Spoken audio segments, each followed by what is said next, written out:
They talking all of this madness, talking all of this madness, talking all of this madness. They talking all of this madness, talking all of this madness, talking all of this madness. They talking all of this madness. What's going on, everybody? You are watching, you are listening to the Matt Madness Network live on YouTube. I'm your host, Alo and Lloyd. Clap it up, clap it up. Thank you very much. So, we got a lot going on this weekend, guys. As you guys know, NXT Heat Wave is this weekend. Heat Wave, Kendall and Kelani. All in is this weekend. What? Yep, that's happening. What else is going on? That's pretty much about it. We got an eventful weekend of wrestling. So as always, guys, thumbs up, turn post notifications. All comments will be read on the live stream, and you will be a part of the show. So feel free to chime in at any time. So I guess we can start here with some, I guess you could say some, it's not breaking news, but we'll start in the rumor mill because this rumor just came to our table a few hours ago. So we'll start here with this one.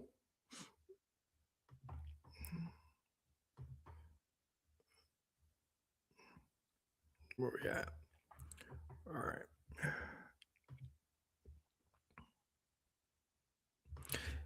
AJ Lee is making her return. That's what the rumor mill is saying. So according to reports, AJ Lee is set to make her return at possibly Money in the Bank next month. Now, who's her opponent, you may ask. So reportedly, her opponent, it may or may not surprise you, but her opponent seems to be, at this moment in time, Roxanne Perez. That is the rumor going on right now, that her opponent will be Roxanne Perez, and which will be her final match. Now, as you guys know, Roxanne Perez is known as one of AJ Lee's children. Roxanne Perez is one of the ones that idolized AJ Lee. When AJ Lee returned, I'm not sure if you guys remember, but when she returned, you got a lot of wrestlers saying, well, CM Punk interacting with a lot of the female talent and saying, I'm with the children of AJ Lee. Met up with JC Jane, Roxy, Cora Jade at the time in NXT, met up with them and would say, like, I'm with the children of AJ Lee. So this is I wouldn't say it's surprising from this, of the way Roxy's been booked. I'll say that, and why it might be a bit of a surprise, but it makes sense here, because if AJ is going to go out and this potentially be her final match, it should be against somebody who idolized her. Because, like I said, she came around wearing that shirt, even cut promo saying that she was your favorite wrestler's favorite wrestler. And the fandom is not high when it comes to Roxy for AJ Lee. And Roxy was actually on WWE radio discussing, actually maybe even laying breadcrumbs for what she was going to do with AJ Lee. So let's check that out. Fair use.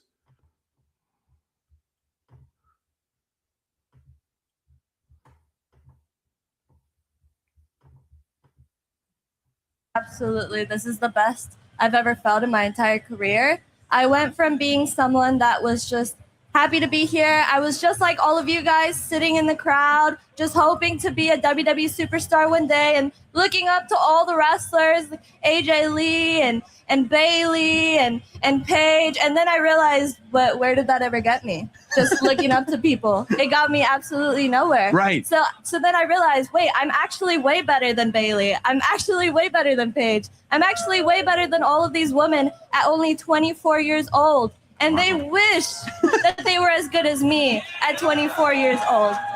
The Judgment Day is the best thing that ever happened to me. All these girls come up to the main roster and they get lost in the shuffle. And look at me. I'm one of the greatest members in the greatest faction of all time. And this is not my peak at all. I have so much more to show you guys. So I hope you guys are ready. It's a hell of an argument. You know, when you were making that list of people you were better than, you didn't put AJ Lee. You didn't put her name on that list. I noticed. Well, I need my match, and then I can prove that I am better than her. I see. I need that match. So, it's so weird that she just disappeared when Roxanne Perez came back. Wow, that is strange. I don't see her. Yeah, she was here when I left, and then I came back, and she's gone again. You think she wants to make sure? I think she doesn't want any of that. Yeah, she doesn't want her legacy to be crushed. And you would crush. She knows that I'll crush her legacy. Wow. Wow. So, mother, come back. You know you want to come back. Or are you scared? I think she's scared. She may be. I don't know. I don't want to speak for her. I don't want to speak for AJ Lee. But I mean, you present a compelling case. I do think, though, that that's such a valuable thing, right? To be like, and you have to be there to be successful. All right, it's so one thing. That was Roxanne Perez, maybe in hindsight, calling out AJ Lee and was ahead of the game on this. Now, we can go back to Roxanne Perez's fandom for AJ Lee. So we got here a picture of them from 2014 and when AJ Lee will return in 2025. And you got more family portraits with AJ Lee, CM Punk, Larry, and Roxy. And then you also got the most recent family portrait with Punk, Elena Black, Roxy, and AJ. So what makes this thing so interesting is this. The fact of if it's going to be Roxy, if it's going to be as soon as Money in the Bank, they've got a lot to do to get this to happen because Roxy has not been booked the best at all. If you're tracking wins and losses, I believe I saw a stat that Roxy's like 2-21 of her last 23 matches. And that's not somebody that you really want to have in a ring with AJ Lee. Roxy has to come off something hot in order to be taken seriously against AJ Lee and not just seen as an ordinary opponent. We all know the fandom that she has for her, but we have to actually have Roxy kind of elevated to that point to where the fact she can step to AJ Lee. So it can be seen as that dream match and not just some throwaway match that's not necessarily going to mean anything. So I think that is what they're going to have to do. I don't think it should happen at Money in the Bank because I keep going on. I don't know when the Judgment Day is going to break up at this point, if they ever are at all, because I laid out a whole plan of Finn trying to recruit Roxy to join him against Liv and Dom, but that didn't happen. They traded Finn to SmackDown, and now Roxy and the Judgment Day, they're fine. They're fine right now, but we have Money in the Bank coming up, and Roxy has been my pick consistently to win Money in the Bank and cash in on Liv, but that was also under the scenario with Finn Balor as well. But we'll have to wait and see. But I do think Roxy will be the perfect opponent for AJ Lee final match because one, Roxy is phenomenal in the ring. The storytelling that they can actually tell with Roxy's fandom of AJ Lee, and she could discuss how she was her hero back then, but now she's everybody's favorite wrestler and things like that. So there's a lot they can actually tell with this story. But again, they have to elevate Roxy to a level at the point where this could be taken seriously and have that big match feel, not just some, I watched you growing up. This has to have some kind of stakes to it. And maybe it doesn't happen at Money in the Bank. Maybe it happens later down the road. Maybe Roxy does win Money in the Bank like I think she is going to do and cashes in on Liv. And then we get AJ and Roxy potentially at WrestleMania for the title or something along those lines. But they do have to make this match feel somewhat more important. So let me know what you guys think in the comments about Roxy potentially facing AJ Lee and AJ Lee's final match as early as Money in the Bank. Let me know what you guys think in the comments. Right. Where are we going to go next? I can clear that Roxy out. Where are we going to go next? AJ out. All right, we'll go. We'll save that for last. I think we'll go to releases.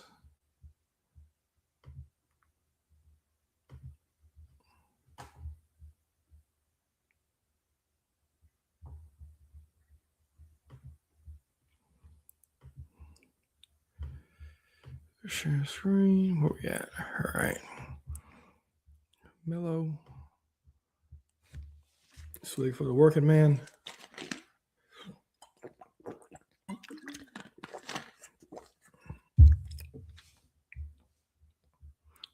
Tabs right. All right. Let's go. All right. Are more WWE releases on the horizon, according to reports from Dave Meltzer from Wrestling Observer Newsletter. We gotta run that back, y'all. I didn't mute it. Let's run that back. All right. 3, 2, 1. Are more releases on the horizon, According to Wrestler Observer newsletter, more potential WWE releases are going to take place going into October. And the names on that list, they are right now seen to be, shockingly, Carmelo Hayes, Damian Priest, the Creed brothers, Kiana James, and Johnny Gargano and Candice LeRae. And Candice LeRae and Johnny Gargano, they're no really surprise right there. Bailey as well, because we all do know that Bailey potentially may have actually resigned, because the internet's been speculating that she has resigned with the company this past week. But Johnny Gargano, that's the one that I think a lot of us are not surprised about. When it comes to Johnny Gargano, it's for him, I think that his WWE, they did not capitalize on him at the right time. They did not at all. And it was to his detriment, especially when he came back, because he came back in 2022 when we all thought that we were finally going to get this big, strong babyface run out of Johnny Gargano and WWE, but we just never got it. The heights never reached what they meant in NXT. Johnny Gargano gave us some of the best matches in NXT, nicknamed Johnny Takeover for a reason, constantly delivered in the main event in NXT. But WWE on the main roster, they did not capitalize on anything. And a lot of things that he did in NXT, they were not there. You can't replicate, even if you tried. The feud that he had with Tommaso Ciampa, they were not going to be able to bring that up to the main roster. It was not going to work. They were not going to be able to recreate that same magic that they had in NXT. They just weren't going to. So I think Johnny Gargano never got his, I don't want to say his fair shake, because Johnny Gargano, he got a lot of TV time, but he was never able to reach the heights that he did in NXT. He just wasn't. And he's been just planking for the last 6 months on WWE television. And same goes with Candice LeRae. Candice LeRae, a phenomenal in-ring competitor, but WWE does not really know where to kind of like find her and how to utilize her. They paired her with Nia Jax a few years ago, and that was about it when it came to Candice LeRae. Now, Damian Priest, I don't think he's going anywhere. I think Damian Priest is pretty much a good person you could have in AAA. I do. I think when it comes to Damian Priest, the mid card is for him. I think that when WWE tried to make somebody new, as I talked to you guys about last week when you guys came after me, that they gave you Damian Priest and you're ready to get rid of him immediately from the jump. And that's what happened. And when he fell back into the mid card, it's like, okay, so you're cool here. I'm not mad at you here. But him being the focal point of the show was not benefiting him at all. It just wasn't. But I do think Damian Priest will have a great run in AAA. I really do. I think in the main roster, his time might be up, but I do think they could find a spot for him in AAA. Now, this is the part where I might come in here and throw a whole BF and crash out on stream. Now, if WWE, I would be extremely shocked if they did this. I just would, because this would be complete. We talked about Dragunov last week, and I said that you can't fumble if you're not in the game. This right here would be an absolute fumble. If WWE decides to let Melo go, I don't know what to do. I will come in here and lose my mind on this stream. I just would, because what doesn't Carmelo have? Carmelo had a phenomenal U.S. title reign. He can talk. The fans are behind him. He got the short end of the stick going into WrestleMania season, because that whole Sami Zayn thing, we could have went without that. Now Sami Zayn is, now I guess you could say it added to what the Sami Zayn story is now, but we could have went without that. You could have went without sacrificing Melo for Sami Zayn. And I am still mad at Eric that he got to actually hang out with Melo and Lonnie at WrestleMania in Philly over the weekend when they stopped by one of the shops. I talked to him about this the other day. I'm still upset about him about that. I really am. I really am. I should have been there with him, but I wasn't because Melo's my guy. If you guys do not know, I'm a huge Carmelo Hayes fan. But Carmelo Hayes getting released will be absolutely ridiculous because there is so much star potential in Carmelo Hayes. I don't know what this guy does not have. He checks every single box, and there should be absolutely no reason that WWE should be looking to offload him. If he chooses not to resign, fine. But openly looking to offload him, I think would be completely ridiculous. It will make absolutely positively no sense at all. And I think WWE would actually fumble. Melo, I think Melo is a future world champion. Maybe not a face of the company world champion, but one of those guys that you could put the title on for a few months and actually see where things actually lead to. I think Carmelo Hayes has that much potential, and that's where he should be. I think he should be feuding with Trick Williams for the U.S. title. Nobody asked for Baron Corbin to come back, even though I have enjoyed Baron Corbin in bits. But this spot in that U.S. title scene and in the main event scene should be reserved for Carmelo Hayes. I did a whole before the summer when Roman Reigns was saying that he was going to be around all summer. I was super excited because he even name dropped Carmelo Hayes he called him Carmelo Anthony, but he dropped Carmelo's name on ESPN talking about the young talent. And I thought that that'll be the time that we get Roman Reigns coming in facing this new up-and-coming talent, Carmelo Hayes, Trick Williams, Dominic Mysterio. We didn't get that, but I got so excited for that because I thought that getting in the ring with Roman Reigns can elevate some of these guys, and WWE will be able to see what they actually have on their roster and who could actually be elevated into that next top spot. We have not got that. We got Bloodline 4.0 at this point, but Carmelo Hayes should be at the top of WWE's priority list as far as seeing what you got and becoming a major star. Because I think he's right there. I really do. I do think Trick on the main roster overtook him. But I think Melo is still right there with star potential. I just do. Now, the other few, the Creed brothers, we have not seen in months. Supposedly, Kiana James was on this list. And that's a shocking one to me, too, because she was such a focal point of the show.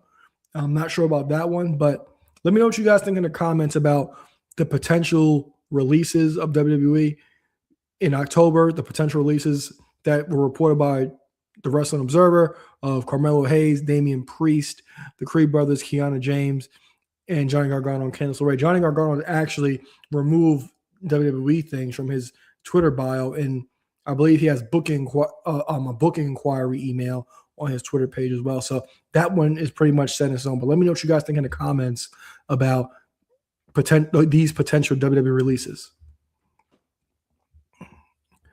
All right. We got that one out the way. What else we got? Claire Mello out. Are we moving? For being so late, we cooking.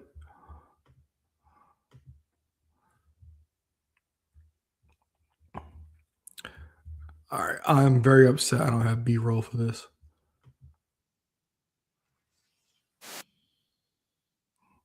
All right, I'm pissed I don't have B-roll for this one. Like, I really am. This needs it. And YouTube wants to act silly. Fuck.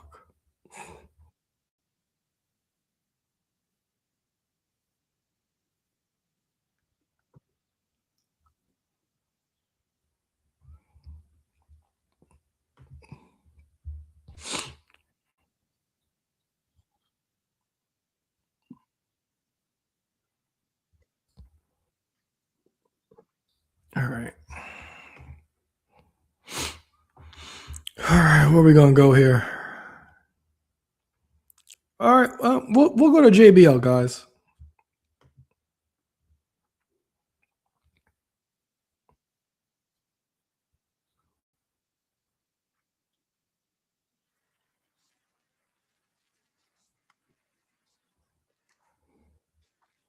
How you guys doing tonight?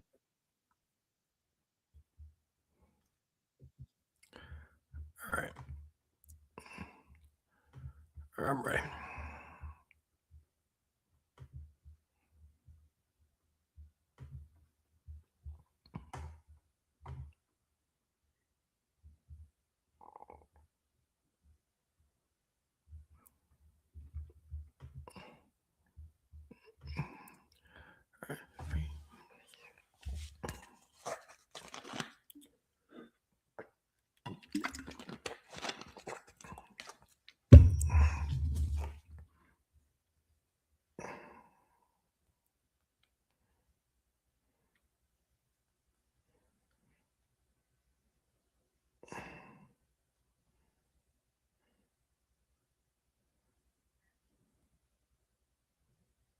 Hold on, guys.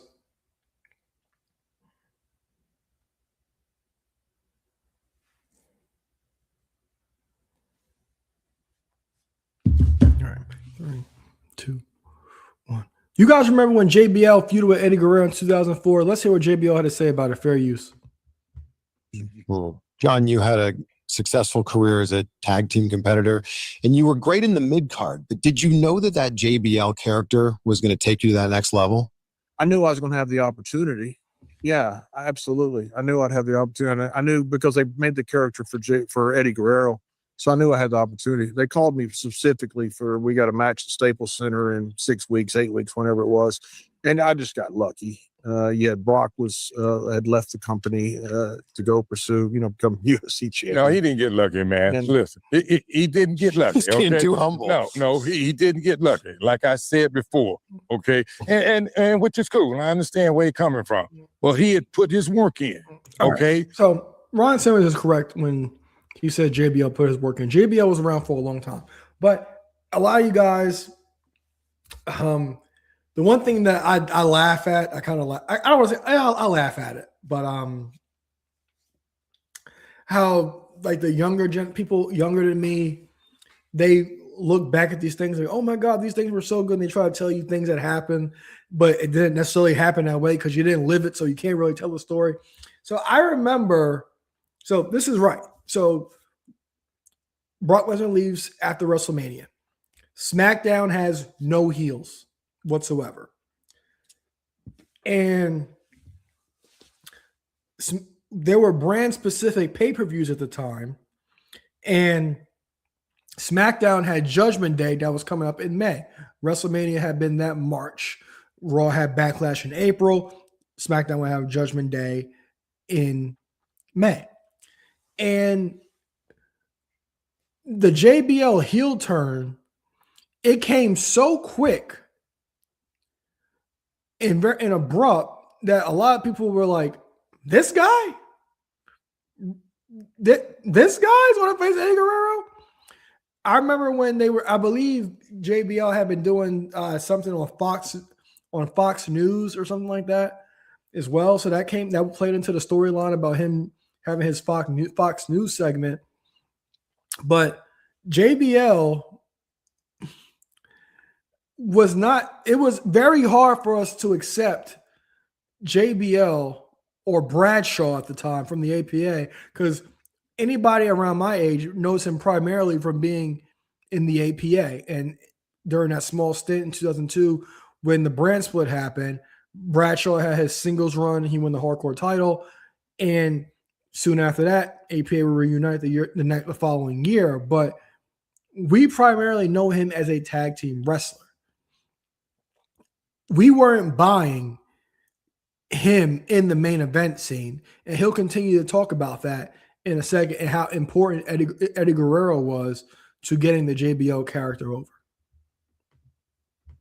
Germany, Japan, traveling all around, doing the things that people don't get to see, living in and out of a car, sleazy ass hotels and motels and that kind of thing, right? And it going through multiple partners, and in and out with the single thing. It was an absolute perfect moment for that. Any other phase, I believe, would have altered that run that he had. The timing was perfect. Yeah. He was prepared for it. Yeah. You understand? Ron had set me up perfectly. Yeah, he's with the way that the APA quit. Yeah. And all of a sudden you needed somebody for Eddie Guerrero, and Vince called me and asked me if I wanted to take a shot at it. And So I knew I had the chance. Wow. Yeah. You know, now whether it's going to be successful or not, you know, was up to what was going to happen in that match. Do you have a favorite Eddie Guerrero story? Oh my God, he used to call me all the time. Eddie loved the JBL character. You know, he called me one time. It's like 2:00 in the morning. He goes, "Essay, I got something for you." You know, he's a groomsman in my wedding. You know, Ron was my best man, and Eddie was the groomsman in my wedding with Undertaker and a bunch of other guys. And I go, "What is it?" He goes, "Tell him my ancestors come over here in a boat, not an inner tube." And I said, "Eddie, you're gonna get me killed. You're actually gonna get me killed." And he goes, "No, Essay, good stuff." What JBL is going to talk about here is this is why Eddie is such a vital part of this story and a vital part of the JBL character, because they did everything for you to hate this man. JBL was the biggest heel in the business, and it's all courtesy of Eddie Guerrero, and JBL will talk it over. I remember watching these segments on SmackDown as a kid and like, oh my God, he did that. They'll talk about the mom situation, the border situation. These are things that they went out their way to do for people to buy Bradshaw as a viable heel and be evil and take out Eddie Guerrero. Let's continue. Good stuff. Good stuff. Eddie used to give me the craziest stuff. He came up with the idea of throwing the guy back across the border. That was Eddie's idea. That was Eddie's idea. Yeah, the whole thing with Chavo Senior came up. I don't know if it's Chavo Senior or Eddie came up with the idea of his mother having a heart attack in El Paso, but it was a great story because we're backstage and, you know, we're not selling any tickets at Staples Center. People aren't buying me yet. And Chavo came up with an idea. I think he kind of came up with an idea. It's a little bit of what he and Piper did back in the 70s in the Coliseum. And I think that's kind of where he got it. I don't know because I never talked to him about it. But they said, hey, we got an idea. So I'm back there. It's just me, Chavo Senior, Eddie's brother, not his nephew, and Eddie. And they tell us this idea. We're in El Paso on Mother's Day weekend. We're going to honor our father, Gordon Guerrero. And it's Mother's Day. We're going to give mom some flowers. We want you to give mom a heart attack. And Wow. I'm like, oh my gosh. Yeah. Oh my God. It's like 10,000 Latinos. Yeah, let's see how this works. Yeah. You know? I knew how rough it was going to be. Yeah. And I'm sitting there, but the best part was Chavo telling his story. He goes, then you can get like a little heat on mom. But he's only saying that to stir up Eddie. Yeah. And Eddie goes, Chavo, I told you, he's not going to touch mom. Mom's 70-something years old. John's not going to. He goes, no. Big John's a good worker. He can like hit with a little clothesline or something. And Eddie goes, Chavo, no, John's not going to do anything to mom. He's going to hold her while she goes. He goes, no. Okay, how about just a boot and mom gets a little color? And by the way, where was this? Where was it? Oh, yeah. In El Paso. Exactly. In El Paso on Mother's Day. Yeah. And Let's Eddie, see how this goes. Eddie gets up to fight his brother. Yeah. They're about to fight. You know, Eddie knows they've been fighting since they were kids. I'm like, you got to be kidding me. I'm in a freaking Guerrero fight here. I'm the only one there. They're like mad at each other. Yeah. You had so much heat on you.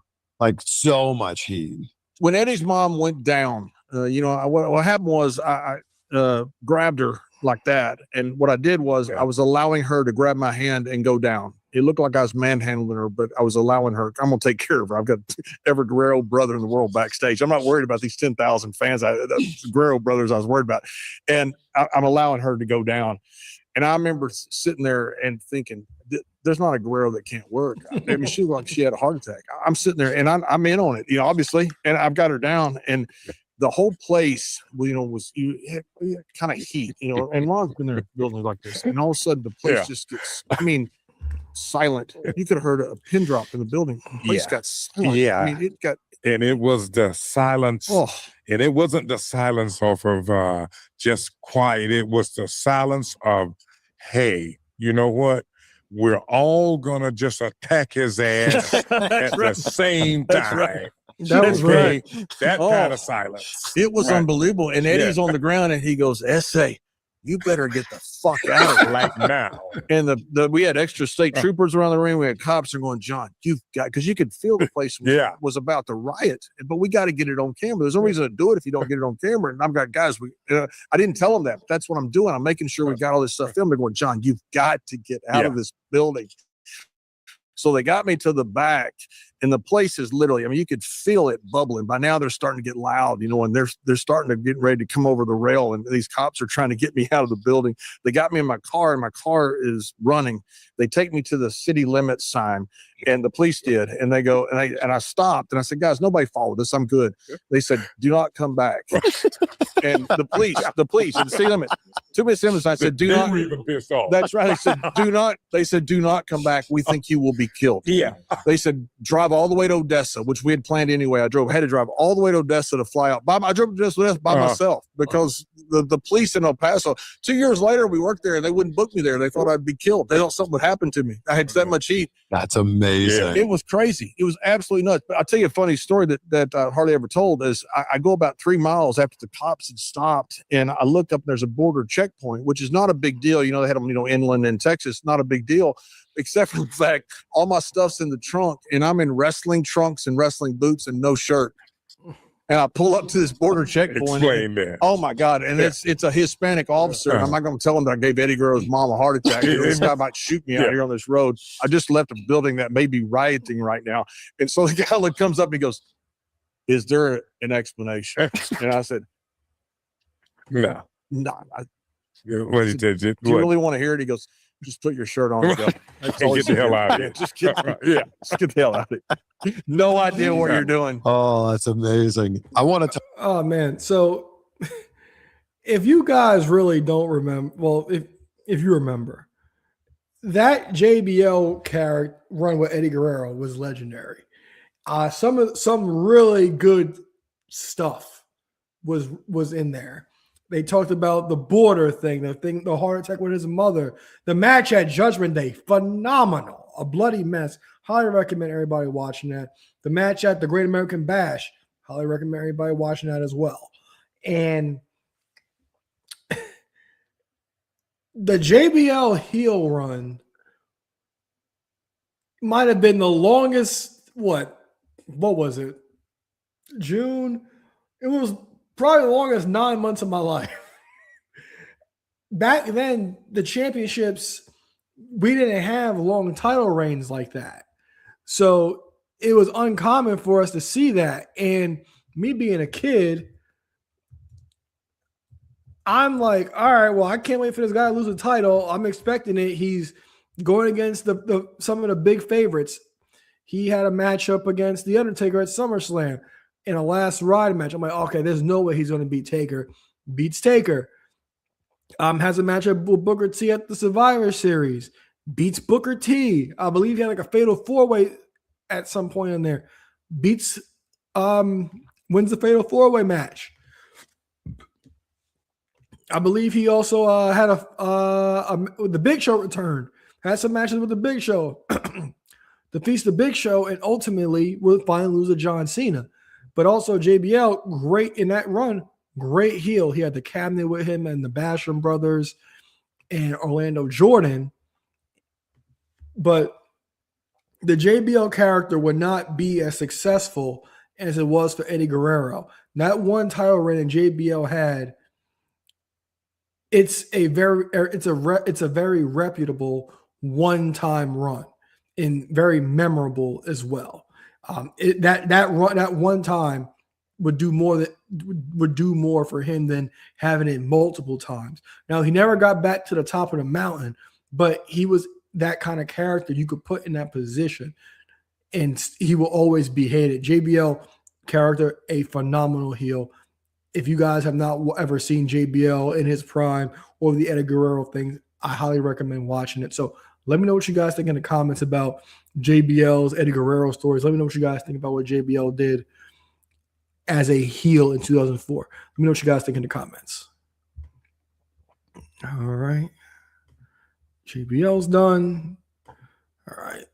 I think we can get out of here by 2 guys, and I can get maybe 2 hours of sleep. How you guys doing, chat?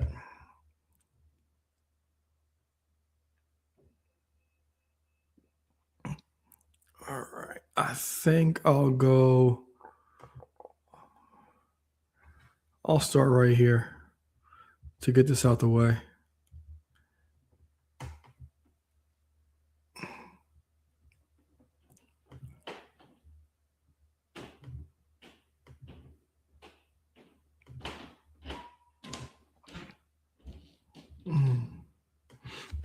I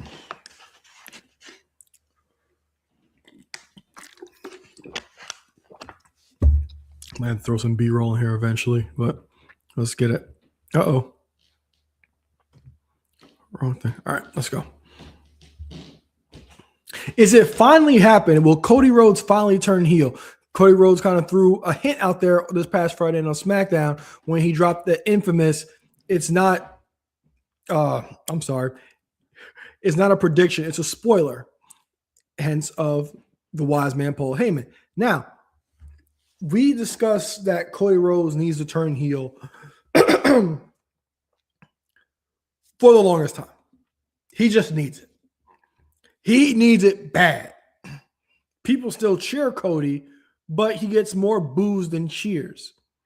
And actually, I don't think anybody in the main event that he's facing is going to get booed against him. And that's just where we are at this moment in time. Now, Randy and Cody are official for Sunday night's main event.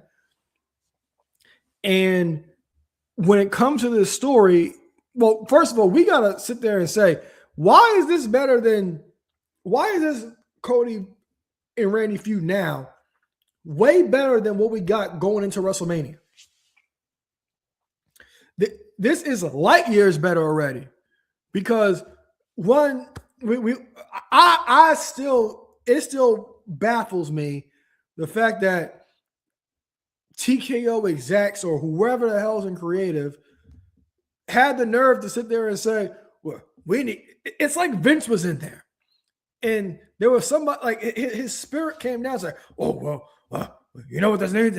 This needs Pat McAfee. This don't need no damn Pat McAfee. It was awful. And now Pat McAfee says he's not coming back, which I'm fine with. And we're getting this at Sunday night's main event between Cody and Randy. And this match has a lot of intrigue because that promo Cody cut on Randy, like I said, people are going to cheer Randy Orton over Cody Rhodes. And they did at WrestleMania as well. And they talked about that in WWE Unreal when that whole thing was going on. And in the match, Cody played the role of the heel, but the finish was created for him to become to look like the babyface at the end and Randy Orton take him out. So it was executed very well. And this is the thing here, that when they've had these matches, even dating back to the King and Queen of the Ring match that they had last year, Cody has never really gone to that level. We know Randy don't care. Randy will go where he got to go, do what he has to do to win. He does not care. Cody's yet to do that. And when it comes to Paul Heyman, guys, a lot of times we don't expect it. You go back to 2002, one of my favorite moments of Paul Heyman was, if you watch Survivor Series 2002, the backstage segment before the title match. He says, my client will leave WWE champion. He did not say Brock's name. His new client, the Big Show, won the championship and left the champion. You didn't see it coming. Him aligning with CM Punk, you didn't necessarily see it coming. Roman Reigns, you 100% didn't see it coming after all the battles that he had throughout the years with Heyman and Brock Lesnar. But now, this kind of fits into that situation where you think that he's going to go with you think that Paul's going to go with Obafemi or Braun Breaker, but that could be to throw you off, and he could be going towards Cody. And that alliance can add so much to the show, because at this point, Cody Rhodes needs to be heel. I keep reiterating it. This show needs Cody Rhodes to be heel. He would have so much to get off his chest. He would have so much to say. It would add so many layers. And if you add Paul Heyman to it, that just takes it up a notch. Because Cody's a good promo. A lot of times, Heyman is the advocate or the one who speaks for his talent. But in this case, he doesn't necessarily have to. But that is a benefit because they both can cook on the microphone when they are together. So when does this happen is the question. I think this could happen as early as Sunday night's main event. And this is where you get Cody kind of go all in on this whole heel turn because like I said, he is not going to get cheered against Randy Orton. He's just not. And they played that out in Unreal, and we all knew it. Let me know what you guys think in the comments about Randy Orton versus Cody. Let me know what you guys think about Cody potentially finally turning heel and Paul Heyman potentially aligning himself with him. Let me know what you guys think in the comments. All right. We working, guys. Huh. All right. We ain't doing too bad here.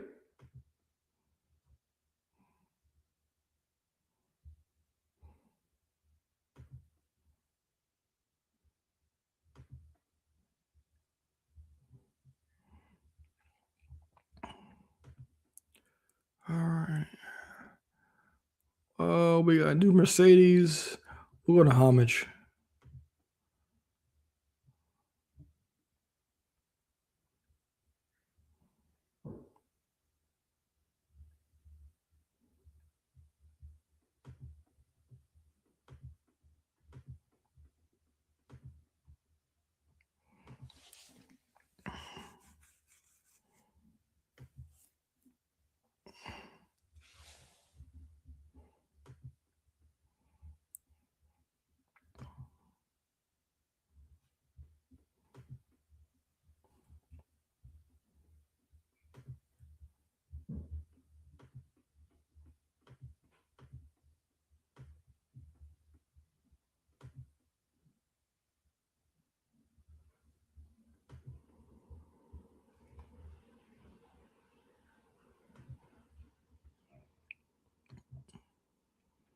All right.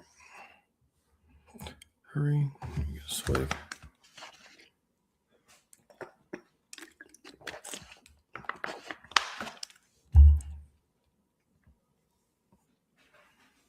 Free. I'm gonna start this.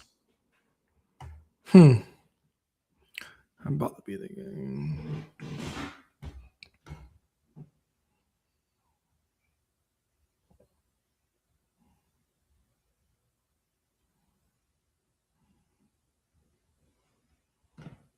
It's time to play the game as Triple H was on the Flagrant podcast and he discussed his career journey to becoming the game. It's time to play the game. It's time to play the game. Triple H was on the Flagrant podcast and he discussed his journey to becoming the game and leaving DX. Let's hear what he had to say. I am the game. Let's hear what he really has to say. Fair use. We can build two young stars out of this. They start to work together. It actually starts to work. They call them the New Age Outlaws, and it starts to work on their own. So we're like, we're telling Vince, like, let them do their own thing when the time is right. We'll pull them in, but let them do their own thing right now. And they're loosely associated with us. We would do things like, for example, they were trying to get going. DX was pretty over. They wanted to do a program with New Age Outlaws and the Road Warriors. Road Warriors didn't want to do it. They wanted to work with us. We just shot an angle with them on TV where we beat the shit out of them. We shaved Hawk's mohawk off and all this stuff. Road Warriors thought they were getting into a storyline with DX. What we did was, as soon as we started to get the heat, we let Billy and Road Dogg do it, and we kind of stood off to the side.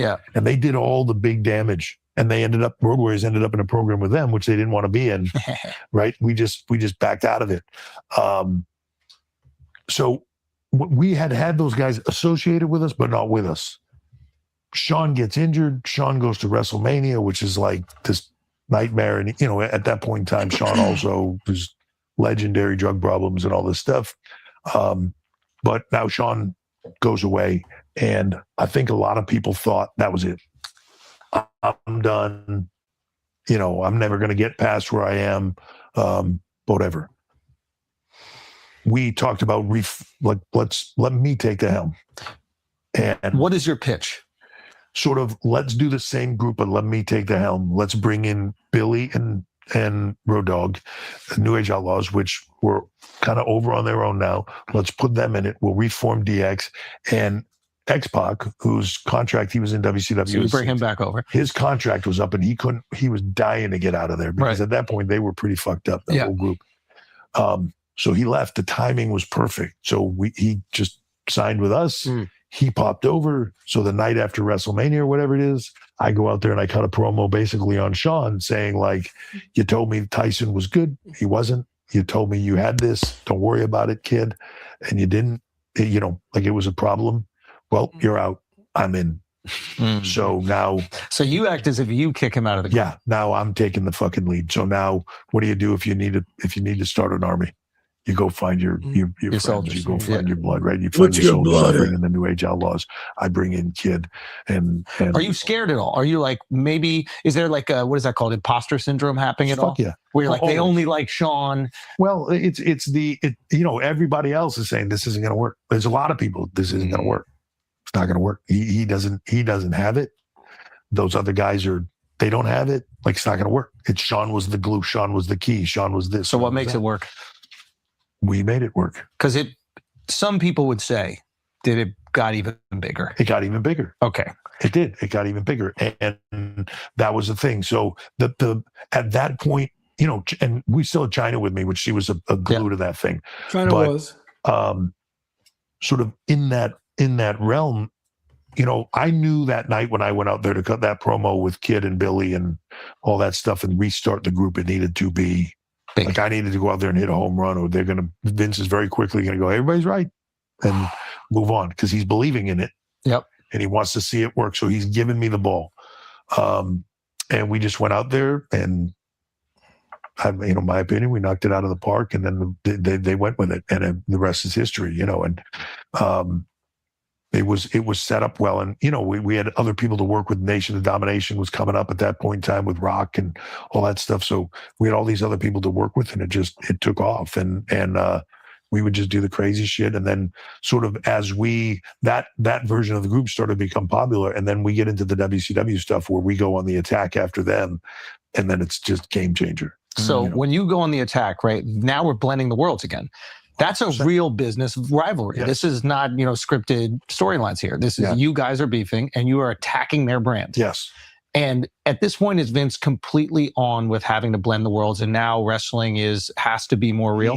Yes. And he's also into the whatever it takes.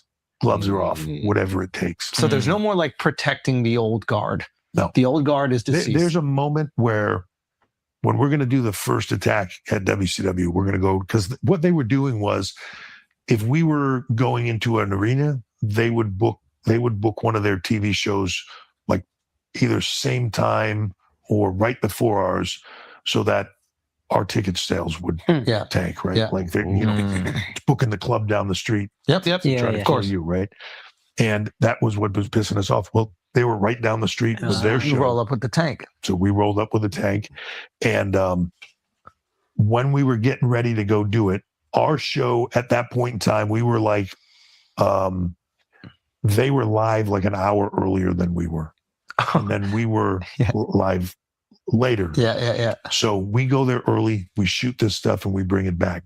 And before we leave, we're all standing in a group, because the only one that knew about this prior to us doing it was me. I was on a call with Vince and a few other guys on the writing team.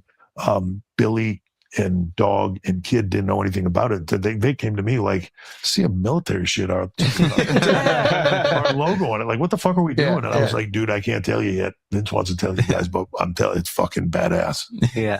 And it all stemmed off of a phone call where we were on, and they were like down the road, and Vince was pissed. And on that phone call was said, like, I'd fucking like to drive a tank down there and just fucking go nuts. And he was like, Ding. Why don't we do that? Right. And, but anyway, so somebody says when we're in the back getting ready to go, and they were like, look, we're going to go down there and do this early, but we're not on the air yet. What if they finish their show and they send a truckload of guys down here to our show? Like, we probably should get extra security and have this all beefed up so they can't. And Vince goes, why? Eric Bischoff. If they roll up with a truck full of wrestlers here, he goes, open. Eric Bischoff also made that claim, but if you guys have ever seen the actual clip, they are WCW Arena. They actually are closing the gate. Eric Bischoff says, "Yeah, come on, let them in," but the gates were closed, so that couldn't happen. But Vince was willing to let them come in. Like, okay, what's going to happen? Let's continue. The fucking door up and let them in. What show are you going to watch? The one with no wrestlers on it, or the one with all the wrestlers on it? That's great. And I was like, this guy gets this is why we're going to win. Yeah. And because what they did when we got there, we tried to go in their building. Oh, we went down the ramp and they put the door down. Wow. Oh, wow. And they stopped us. And you're filming this whole time. We're so you come filming with the whole crew. time, banging on the door. Yeah. You pussies won't let us Wow. in. Yeah. Now they look scared. You weren't worried at all shit getting real, because like you're hurting their business, their industry. It could like we had this is so stupid. We had like a whole contingency plan of where, like, if they come out, if somebody touches one of us, we had like a fake camera and a real camera. If somebody touches one of us, I'm going to go down and because they'll come at me first. I'm going to make such a commotion that everybody will look to me. Switch out the cameras, take the real tape, and get the fuck out of here. Wow. Right? So you destroy the camera, you smash it, do something. Do whatever I got to do. If they destroy it, it doesn't matter. Yeah, Right. do whatever I got to do. Got it. But So you're willing to get your ass beaten. but the wrestlers aren't gonna. Okay. Everybody will talk shit and stuff like that, but for the most part, They know the business too. Yeah. And so what's funny is we're outside doing this. Kevin Nash is coming back from the gym with Lex Luger, and he like looks over. He's like, somebody's got a tank on Friday side of the business, which really just a Jeep with a cannon on it. He's like, what's going on? It's also hilarious that you call it a tank. Yeah, it's not a tank. It's a Wrangler. It has become a tank over the years, but it was never a tank. Yeah. And but Kevin said he's like stuck in traffic. They're coming back from the gym, and now he like pokes his head out the sunroof, and he's like, looks like Hunter. Like, what are they doing? So he goes in the building now, and they used to call their production office the war room. Yeah. And Kevin goes in the war room, and he said, like, they're all in there talking about the show and stuff. And he's like looking around the room, and he goes, none of you guys are concerned with what's going on outside, huh? And they're like, what are you talking about? And he goes, DX outside the building, shooting a cannon off and with a loud horn and thousands of fans all around him. Like, none of you worried about that shit? And they were like, what? And they, that's how they got informed of it. Hilarious. Wow. And then that's when we started coming down the ramp, and that's when they shut them. Do you think other wrestlers in WCW knew it was over at that point? I don't know. To me, that's like, I think at that point, it's a funny thing. We were scratching and clawing. Mm-hmm. I think for the most part, the guys in WCW were less concerned about the company and more concerned about, they're paying me a ton of money and I don't work much. So it's interesting. It's like the incentive structures makes you want to put other guys over. And this might also be your personality, but even when you're telling these stories, you're talking about putting other guys over, which seems like the right thing to do for the business. Yes. It's a very rare thing in a narcissistic endeavor, which is entertainment, that there's someone who's going, how else can I put these different people over? Yeah. What can I do? You even talking about the different groups, right? Yeah, you're going to bring them into DX, but they're not ready. At this point, we'll do it. WCW's incentive structure is just show up. Mm-hmm. You don't have to worry about the business at all. And at that point, it had started to become, it doesn't even matter if you show up. Your pay is guaranteed. Oh, wow. I'm injured. So I can't wrestle. You fast forward not long after that, because this was Austin was champ, and Steve and I wrestle in Chicago at the Rosemont, which is now Allstate Arena, and then the United Center is on the other side of town, right? They were at the United Center the week before us. Same what I'm talking about, them booking, right? We had booked Rosemont. Yeah. They booked United Center like the week before us. Steve and I wrestled in a main event that night. We probably went like 40 minutes. We give him a full on pay-per-view, like, because Rosemont sold out. Like we're all in delivering on everything we do. And so that night we go back to the hotels, a lot of fans there. And I'll never forget people telling us, like, dude, you guys killed it. WCW was here last week. We went to that show. Like 6 of the top 10 guys didn't show up. Wow. The main event was Goldberg versus Big Show. The Giant at the time. Giant walked out smoking a cigarette. They got in the ring. Goldberg kicked him in the gut, gave him the suplex, and the whole match was like 15 seconds. Wow, they just didn't care, right? We were fighting tooth and nail, like we're turning this thing around, and they didn't care, and they were phoning it in. And I think at that point, shit was so miserable backstage that they were phoning it in. Wow. And that's that's the difference, right? Like at the end of the day, so we were getting to a place where at that point. This might take a little time, but we're gonna win this. We'll crush these guys. Wow!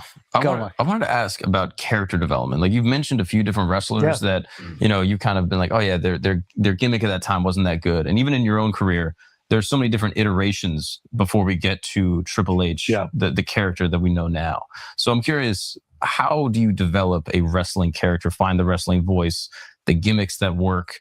And if a young wrestler came to you today, like, hey, here's how I want to develop, like, what advice would you give them? It's part of the difficult aspect of what we do is you teach somebody to do the moves. You can teach them when to do them. You can kind of teach them crowd psychology, but the charisma and who you are, your character. It's like, in comedy, everybody's got, like, not everybody, some people just very funny. Other people have to have a shtick, right? And a gimmick of what they are. And no one can really tell you, like, hey, you should, like, when I was a kid, Bobcat Goldthwait was like a big thing. Right? He was like the crazy voice and all the shit. Like, nobody could go to him and go, you know what you should do? This will work. You know what you should do is you should do affect your voice and do all this crazy shit and stuff like that, right? That was just him. It's really hard to tell somebody how to go do their thing. For us, as we were pulling into the Attitude Era, I say this a lot. Taker used to say to me all the time, as we got to be friends, he would, like, we'd go out or whatever, and then, end of the night, he'd almost always say to me, dude, when you figure out how to be yourself on camera, you're going to make a fortune. And I would always think to him, what the fuck does that mean? Is this while you're wearing the riding pants and you have the bow in your hair? Some of it, yeah. But when you even then, after, right, when we start to, like, that was kind of him saying, like DX was way more us, but I still wasn't fully, like, I was trying to get out of the Hunter Hearst Helmsley stuff. Yeah. I didn't feel like it was right for me just to one day stop and be something totally different. You have to build to it. Yeah. So when we get to the end of DX, the run as baby faces, there's a moment where I go to Vince and I'm like, I want out of the group. And he was like, why? I said, I want to turn heel. Austin is white hot.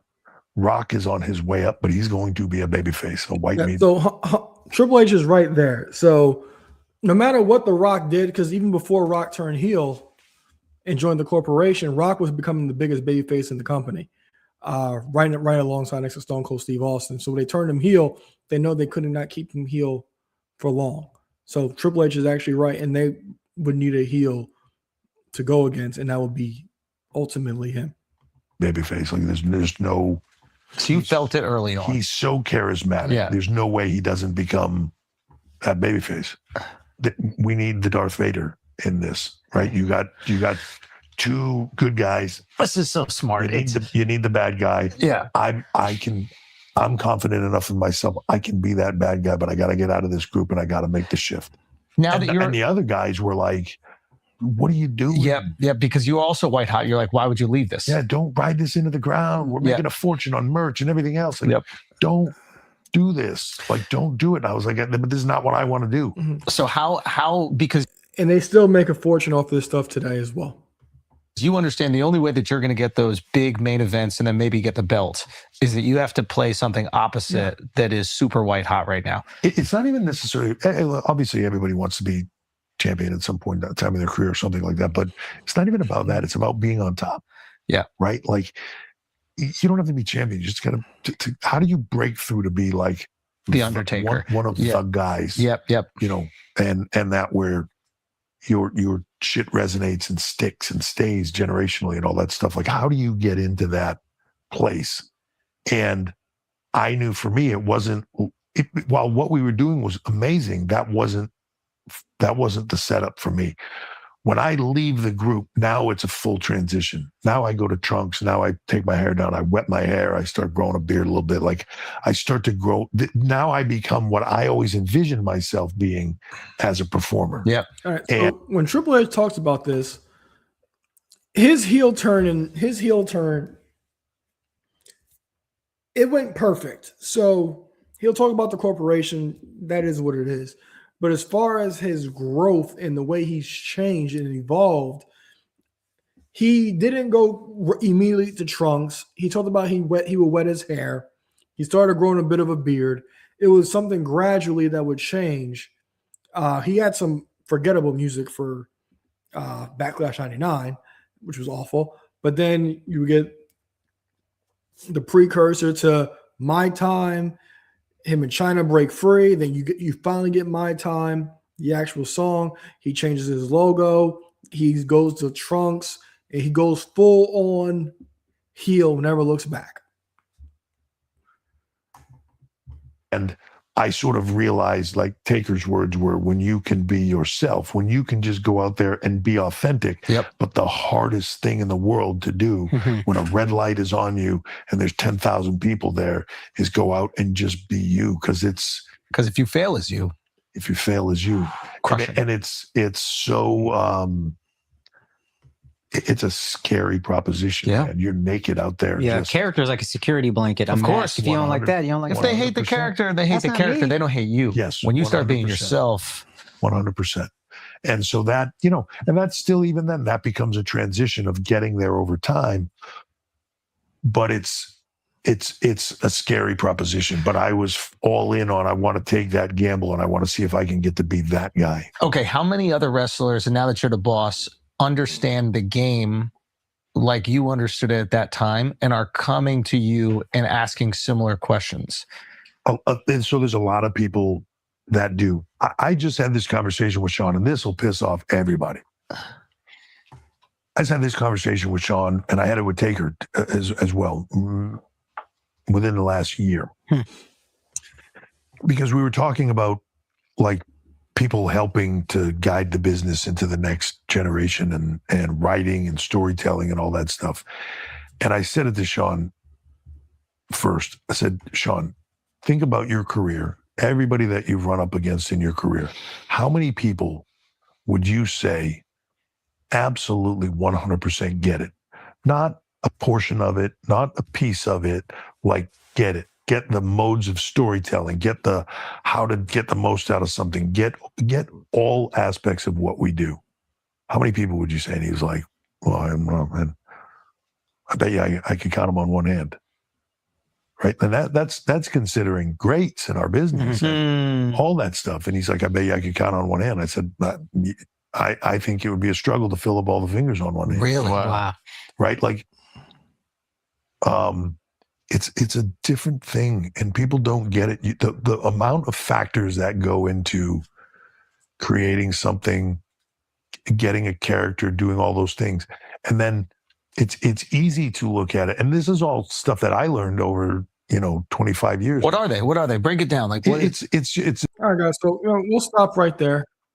So that was Triple H on becoming the game and breaking free of DX. Now, if you guys do not know, Triple H is my guy. That's my GOAT. And me personally, I wasn't one of the guys that, I never cared to be like everybody else. Everybody liked The Rock. Everybody liked Austin. Not that I didn't like them, but Triple H was always my guy. Even when he turned heel, the super baby face that I am. Even when my guy turned bad, I still went with my bad guy. I really did. Like, I cheered him on through the entire time. When he won a title, I could not be more happier. Become the biggest heel in the business and gives me my favorite match of all time. him versus The Rock at Backlash 2000, which Backlash 2000 I still think is probably one of the best WWE. Actually, I think it is the best pay-per-view they've ever done. The entire card, top to bottom, chef's kiss.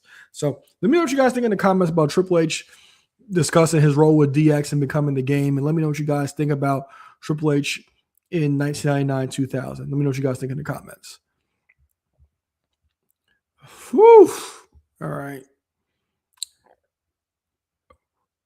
I think I can get these out in the next 30 minutes. I'm pretty positive. Bear with me right here because this one will be pretty quick. I just gotta get the right thing.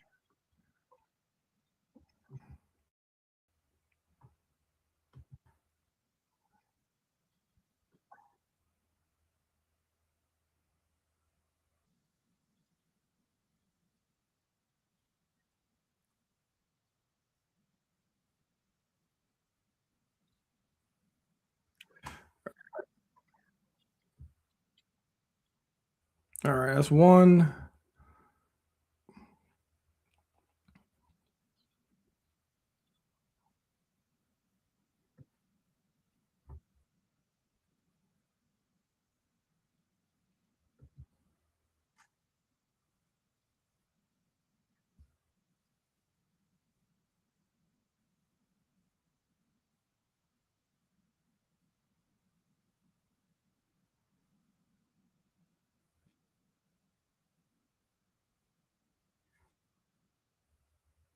All right, guys, I got it. I can knock these next three out in 30 minutes. Actually, I got four. No, it's three. I can still knock it out. I think a couple of these are quick. All right, let's get it, guys. Let's finish strong.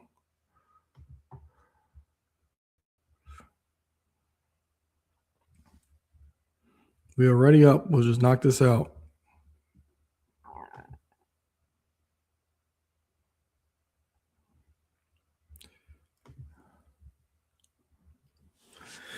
What's the name of this thing?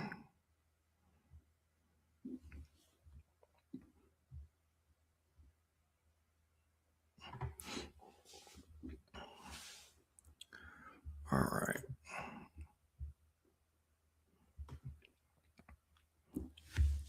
Let's wait for the worker, man. All right. 3, 2. Did Montez Ford diss the Bloodline? Montez Ford recently he released an album called After the Tide, and he took 2 shots apparently at the Bloodline. People speculated. When we're going to check out what Montez Ford had to rap about, and the first song is called Mad Villain, and on that song, it is being alluded that he is talking about main event Jey Uso. Let's check what he had to say.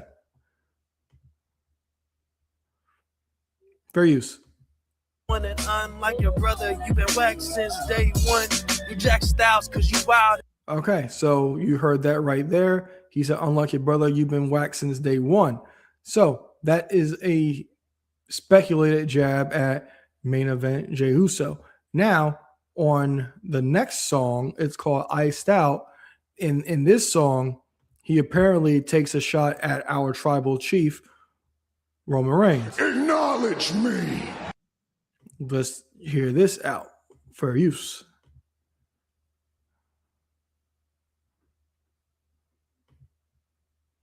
What the do say? Head of the table, you more or less than a toupee. Head of the table, you more or less than a toupee is the line. So a lot of people put 2 and 2 together, and they think he is talking about Roman Reigns in that one, that was more clear than the other one. And we heard what he had to say potentially about Jey Uso. So nobody really would have thought of this being a thing. We never really heard about the Usos and Montez Ford or Angelo Dawkins having any kind of beef.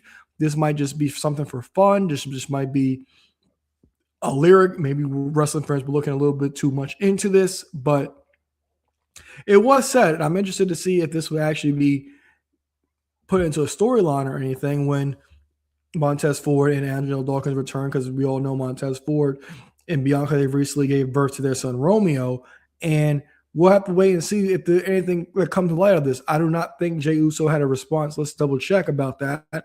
But I do not think Jey Uso responded to anything that that Montez Ford had to say about this situation.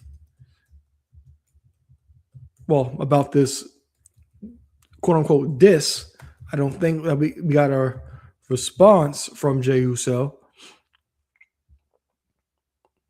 We have nope. Jey Uso has not publicly responded. So to clear it up, that line was, "Unlike your brother, you've been whacked since day one," followed by lines of accusing the subject of stealing a jacket.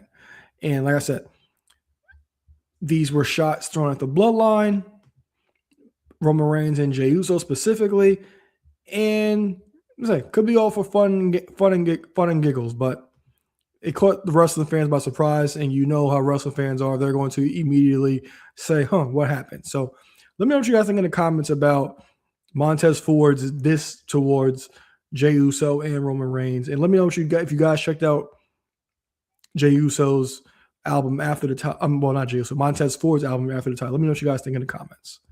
All right, that was one. We can get that out of here. All right. One, two. All right, 3 left. All right, let's get it. We'll do this one now. All right.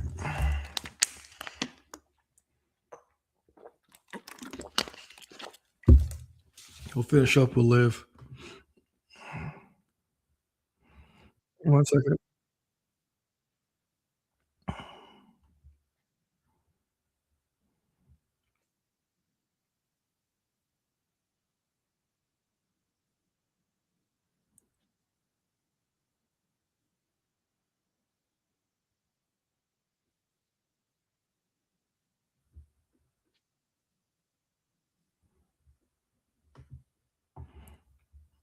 All right, we'll get this. Where's my StreamYard? All right, let's get it. All right. Well, Mercedes Moné finally captured the big one. Yes, Mercedes Moné, she would challenge Willow Nightingale at All In for the AEW Women's World Championship. Now, when this match first got when Mercedes won the Owen Hart tournament, I immediately thought, like, she's not going to face Takala. She's not going to. I was like, who she's going to face? And we get a returning Willow Nightingale. And Willow, I think, is the perfect opponent for Mercedes to face. Because nobody has gotten on Mercedes,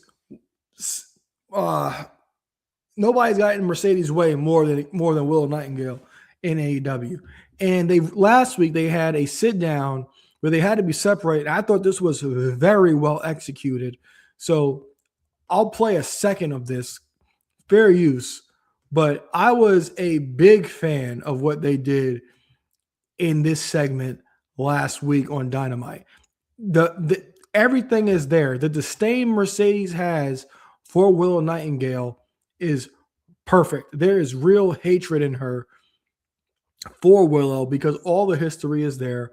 If you guys do not remember, Mercedes got hurt in her match for the New Japan Championship against Willow. And Mercedes was out for an extended period of time. Mercedes would debut in AEW, win the TBS Championship off of her.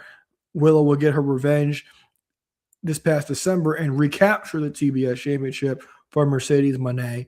And now Willow's holding what Mercedes is after in the final thing Mercedes has been chasing in her AEW run. So let's check this out real quick about how intense this promo got. Championship, yeah. You have a lot to say now that we're in 2 separate rooms, huh, you dumb bitch?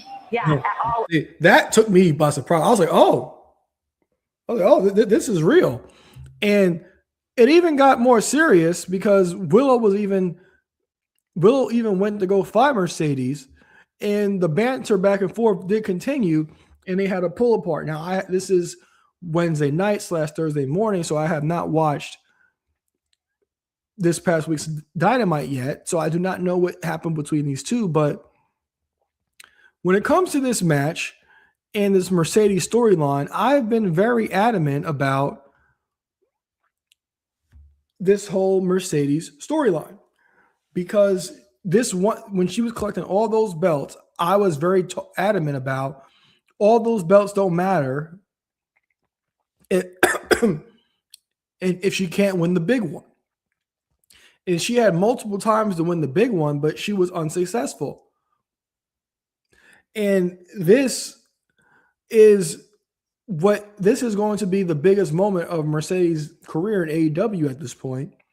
And the storyline is perfect for the person she hates the most. I am looking very much forward to this match. This is my most anticipated match of the weekend. This and Kendall Gray versus Kelani, which I'm not going to get to tonight. I'm going to have to do that at another time, hopefully before the week is out, so I can put a preview video out for it. But Mercedes versus Willow is a match that everybody can actually really appreciate. This story is right there, and this is the perfect person for Mercedes to face. And I'm telling you right now, I'm going with Mercedes to win finally the AEW Women's World Championship. This title has eluded her when she was collecting all the belts. She got everything else but this. If it's not Toni Storm, Willow Nightingale is the perfect person for Mercedes to face. Mercedes will get her moment at All In and finally capture the AEW Women's World Championship. Let me know what you guys think in the comments. Let me know if you guys think Mercedes will win the AEW Women's World Championship at All In London this upcoming weekend. Let me know what you guys think in the comments. All righty. All right. Yep, we'll be done. 2 more, guys. Bear with me.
All right. 3, 2. Will The Rock be at WrestleMania 43 in Saudi Arabia? As of right now, it's not looking that way. As The Rock is set to begin filming for Fast 11 this upcoming December, and the film will also be taking a holiday break. I'm going to do that again.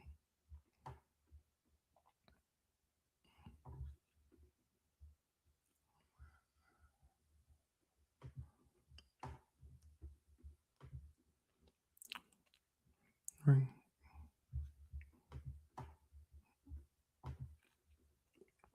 I'm at 3, 2, 1. Will The Rock be at WrestleMania 43? It's not looking like that, as The Rock will begin filming for Fast 11 this upcoming December, and the film would also have a December break. So The Rock, as you guys know, The Rock likes to train and prepare for his matches for at least 2 to 3 months, and it does not look like that will be the case, as he will be filming Fast 11. So the whole idea of The Rock potentially being involved in this bloodline story might be out in the trash, because The Rock will not be involved. So what is the end game now? I put out a video last week when I talked about what is the end game for this. And at this moment in time, it's looking unknown. I personally don't think that I still personally do not think that the end game will be LA Knight or Solo Sikoa becoming the world champion. I just don't.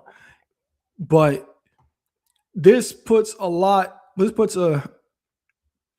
of puts a lot of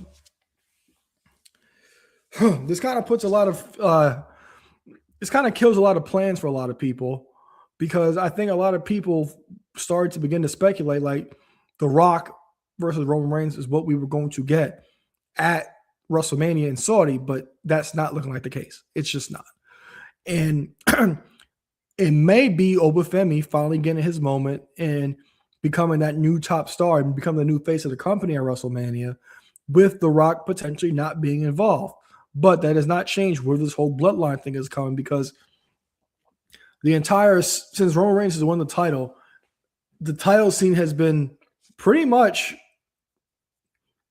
other than the whole CM Punk and Seth stuff, it's been bloodline oriented.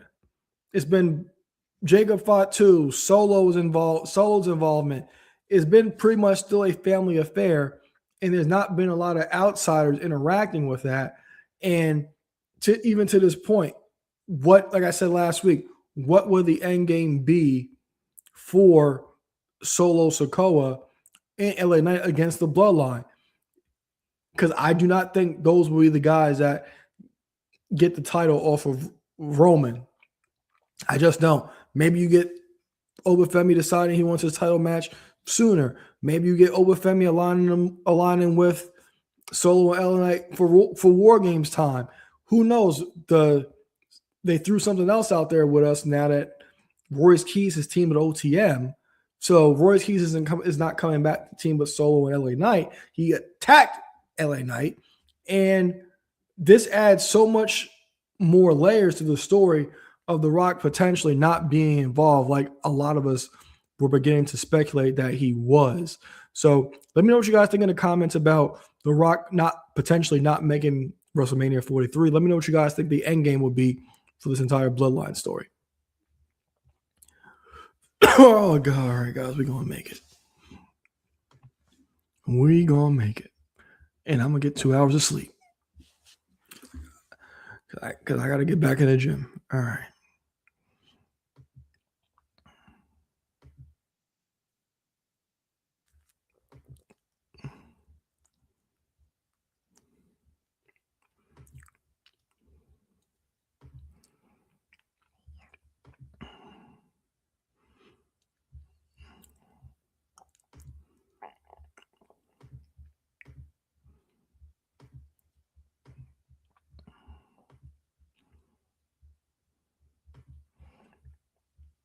All right, let's get it.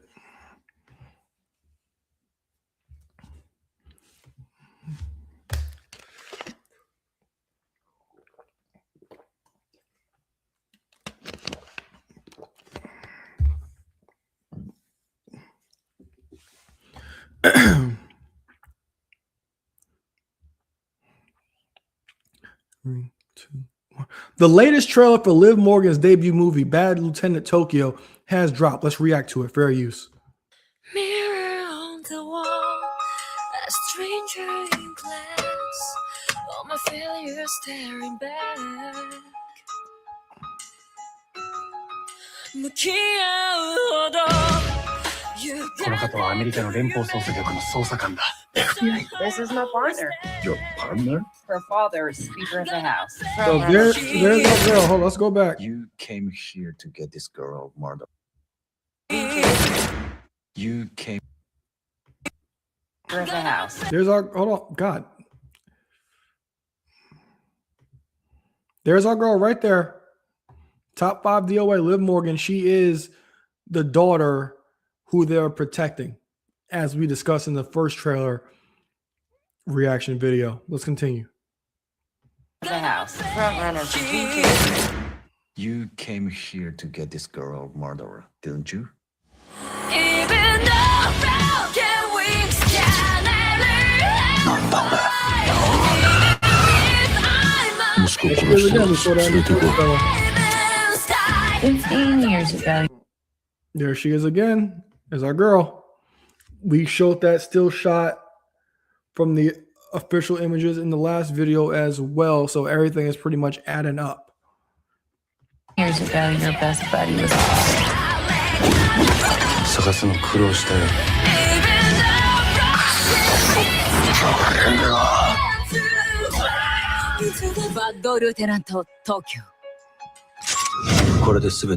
All right, so you see the date right there. That is October 23rd that it will be available. And again, this was a better shot. Well, a better trailer than the first one. The first one was the official teaser trailer. So we got a little bit more context out of this one. And we got more of Liv Morgan, which a lot of us are mainly have attention on this for. And I'm looking forward to actually watching this. You know, this trailer kind of got me more excited to watch it because I get more context. And it seems to be a pretty good, I think it'll be a pretty good film. This is not just a bias. I'm really interested in actually watching this. And let's say Liv Morgan, I think she is going to become a great star in the acting world. She's already supposedly landed another acting gig. She posted on her Instagram a few weeks ago. And I'm looking forward to actually watching her in action in Bad Lieutenant Tokyo. Her character is really intriguing, being someone's daughter that they're protecting. And that's a role that I would not have picked for her, but it's something that I'm interested in. And we saw the images of her in the movie from the trailer, and two of those were exactly ones that we actually did see in the trailer, in the official teaser trailer. And we'll go back to this one. This is another one where you can see her. You can go back to this shot right here. This is her on her file to see who they will be protecting. So I'm looking forward to it. I am. Liv Morgan's acting debut. Looking forward to see what she's acting. And this is not like this isn't some U.S. movie. This is a different kind of movie in Japan. So I'm looking forward to see how she actually goes in this movie. So let me know what you guys think in the comments about this trailer. Let me know if you guys are looking forward to seeing Bad Lieutenant Tokyo on October 23rd. Let me know what you guys think in the comments. All right, guys. I made it with 7 minutes to spare. So thank you for everybody who tuned into the stream. Thumbs up, turn your post notifications, comments, subscribe. I'm Aaron Lloyd. I will see you guys soon. Got him now, put him down right now, hit him with the palm handle.